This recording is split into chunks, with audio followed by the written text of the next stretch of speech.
Nanti kita ada dua momen atau dua sesi. Yang pertama, saya akan menjelaskan mengenai profil atau gambaran psikotes itu apa. Lalu yang kedua, saya akan memberikan pemaparan tips dan trik seputar parenting seperti itu.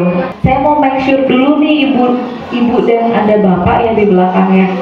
Jemuran aman Bu, cucian, masak-masak sudah oke ya. Jadi hari ini kita bisa belajar sama-sama untuk upgrading diri. Tadi saya sudah memperkenalkan diri, saya dengan Sendina. Background saya selama kurang lebih 15 tahun sudah membersamai para orang tua, anak-anak kita di meja-meja konseling selama 15 tahun. Mungkin ini yang anaknya sekolah di sini anak pertama Cung. Oh, Masya Allah, kelas berapa aja? Next ya, kelas 1 sampai kelas 6.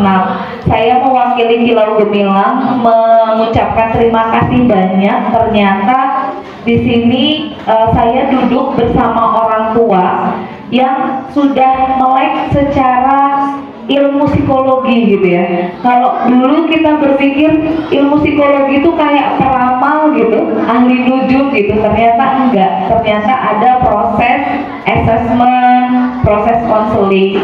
Psikolog adalah ilmu yang mempelajari manusia. Jadi sebenarnya manusia itu bisa dipelajari. Kalau anak kita sering tantrum, itu sebenarnya kita bisa pelajari. Ada yang masih suka tantrum? Masih. Iya. Realita pengasuhan hari ini tuh banyak terjadi. Kita bisa membersamai anak-anak dalam situasi yang apa saja tantangannya. Kalau hari ini kita jadi orang tua, tantangan membesarkan anak apa saja kendalanya? Gadget. Ada lagi?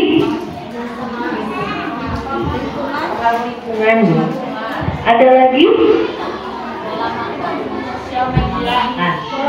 Masya Allah. Sosial media. Yang di belakang apa nih tantangan atau hambatan dalam membersamai atau membesarin anak-anak? Ibu? Oke. Mana atau pernahkah kita mengalami kondisi di mana anak kita lebih galak dari kita?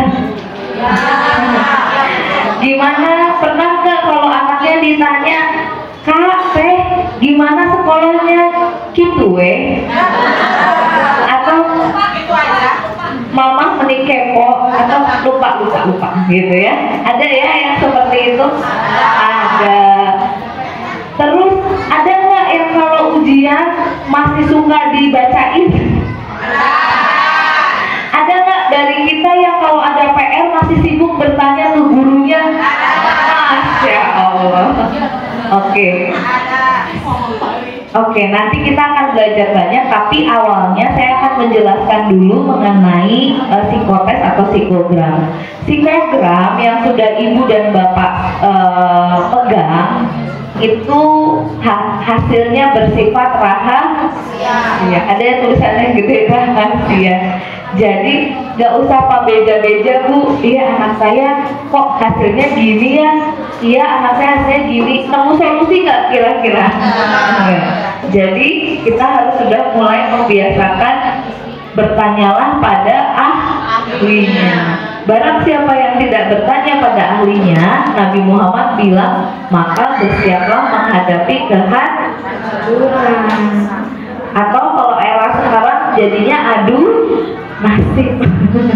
Anak saya meni hese disuruh ngaji sama aku terus kamu solusi kan? Maka bertanyalah pada ahlinya. Psikotes ini kemarin digali untuk kelas 1 adalah aspek kecerdasan 1 sampai kelas 6. Aspek kecerdasan ini dibagi menjadi 5. Ada cerdas, rata-rata atas, rata-rata bawah, dan defektif.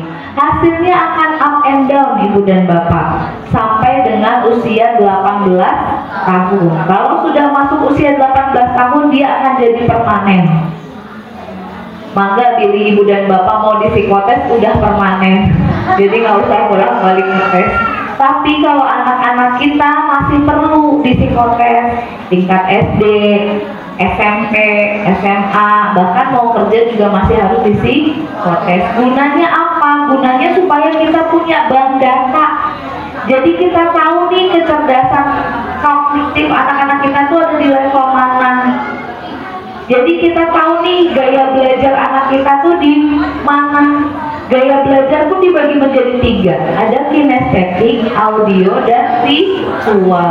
Anak-anakmu yang senangnya praktek dan mau belajar kesannya, itu ternyata mungkin kecerdasannya kinestetik. Jadi harus disiapkan alat peraga dan lain sebagainya. Anakmu yang visual, mungkin dia lebih bisa ngobrol sama kita lihat-lihat gini loh. Nah, itu juga bisa. Lalu yang berikutnya, kecerdasan ini nanti ketika ada putra-putri dari ibu bapak yang keterangannya defektif, disarankan untuk mengikuti tes lanjutan. Bisa jadi anak-anak kita tergolong anak berkebutuhan khusus atau anak unik gitu ya. Kalau misalnya hasilnya ada yang defektif. Lalu gimana? Apakah akan berakhir dunianya? Enggak. Kebutuhan belajarnya saja yang berbeda gitu ya.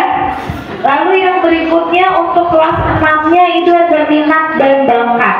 Jadi nanti ada area 3 besar minat dan bakat, itu boleh distimulus. Seringkali kita nggak tahu nih minat dan bakat anak kita ada di mana, jadi kurang pas ngasih kegiatannya. Nah, itu juga berdampak kepada anak-anak kita. Dari hasil psikotes ini, kalau ada yang masih ingin didiskusikan mengenai hasil secara individu atau pribadi, boleh nanti menghubungi Instagram Kilau Gemilang, boleh by DM atau chat pada nomor admin. Hanya saja mungkin ibu dan bapak diminta untuk bersabar karena layanan kami tersebar di berbagai kota, artinya banyak sekali, bahkan ratusan chat yang masuk ke kantor kami. Itu yang menyebabkan kami kadang membalasnya ibu dan bapak harus menunggu gitu ya. Oke. Nah, jadi ini lebih visual. Kalau ibu dan bapak nanti kecerdasannya daya serap otaknya visual, bisa terfasilitasi. Kalau kecerdasannya audio, masih bisa terfasilitasi dengan mendengar suara saya gitu ya. Baik, hari ini saya akan membawakan tema yang cukup menarik. Sekali lagi ya ibu dan bapak, kita mau belajar nih sama-sama menjadi orang tua. Karena di Indonesia ini jenjang pendidikan tuh sampai S3, profesor, dokter, tidak ada satupun mata kuliah atau mata pelajaran yang mapel atau mata pelajaran yang namanya menjadi orang tua. Ada nggak? Ada. Jadi kita ikut tagline iklan buat anak kok, coba gitu ya. Makanya penting kita terutama ibu-ibu hari ini terlihat sudah melek sama digital, terlihat sudah melek sama perkembangan tentang mental health. Jadi memudahkan kita untuk bisa sama-sama menyamakan frekuensi bagaimana menjadi orang tua yang modern. Ini tadi sudah ya. Oke. Lalu yang kedua, nah ini di meja-meja konseling saya, ternyata selama 15 tahun saya mengumpulkan data dari mulai anaknya yang datang, orang tuanya yang datang. Terlihatlah realita pengasuhan hari ini. Poin yang pertama adalah orang tua yang tidak siap atau tidak sadar bahwa dirinya sudah jadi orang tua. Gimana Bu maksudnya gitu? Contoh, mungkin kita masih membawa bagasi trauma. Jadi trauma dari ayah ibu kita tuh diwariskan ke kita, lalu diwariskan ke orang tua. Ke anak-anak kita. Contoh, ada satu kisah yang bisa dijadikan insight atau pembelajaran bagaimana ternyata menjadi orang tua itu dibutuhkan kesiapan. Sang anak ini seorang laki-laki, lalu pada saat dia kecil dia dibesarkan dari orang tua yang papahnya senang banget selingkuh gitu ya. Lalu dia melihat banget mamahnya ini menderita, dari sisi keuangan di keluarga itu juga terganggu dan lain sebagainya. Lalu sang anak laki-laki ini bertekad bahwa kalau aku gede aku nggak mau kayak papaku gitu ya. Udah nggak mau, udah papanya suka selingkuh, bikin ibunya terluka, bikin ekonomi keluarga juga nggak baik. Akhirnya dia belajar keras, benar-benar keras dan punya pekerjaan dan kehidupan yang baik. Menikahlah dia, punya keluarga, punya anak dengan ekonomi yang jauh lebih baik. Ternyata karena di alam bawah sadarnya nampung dan trauma itu diwariskan, anak ini juga sama ternyata melakukan hal yang sama papahnya dulu yang dia lakukan, tapi bedanya lebih jago. Istrinya dimanjakan dengan uang, lalu difasilitasi, tapi selingkuhnya sama. Nah, itu kenapa ternyata trauma itu diwariskan ke anak-anak kita, karena manusia itu hidup di alam sadar dan alam bawah sadar. Kalau hari ini ibu-ibu masih suka sulit ngasih tahu orang tua, ngasih tahu anaknya diulang itu lagi, bisa jadi dia hanya masuk ke area alam sadar. Ibarat seperti gunung es, saya gambarkan ya. Gini ya Bu, gunungnya, wih gitu ya, nggak ada spidolnya nggak apa-apa. Terus di puncuknya ini adalah alam sadar, lalu di bawahnya ini adalah alam bawah sadar. Alam bawah sadar ada ya? Nggak apa-apa Pak. Iya. Lalu di atasnya ini adalah alam sadar, lalu di bawahnya ini adalah alam bawah sadar. Antara alam sadar dan alam bawah sadar ada sekat, ada garis yang nutup. Jadi kenapa nasihat kita, arahan kita kurang masuk ke alam bawah sadar, bisa jadi karena masih ketutup. Ada momen dimana si garis ini bisa kebuka. Ini kuncian satu, saya kasih ya, ingat-ingat tips 1. Alam bawah sadar manusia itu bisa kebuka di 4 momen.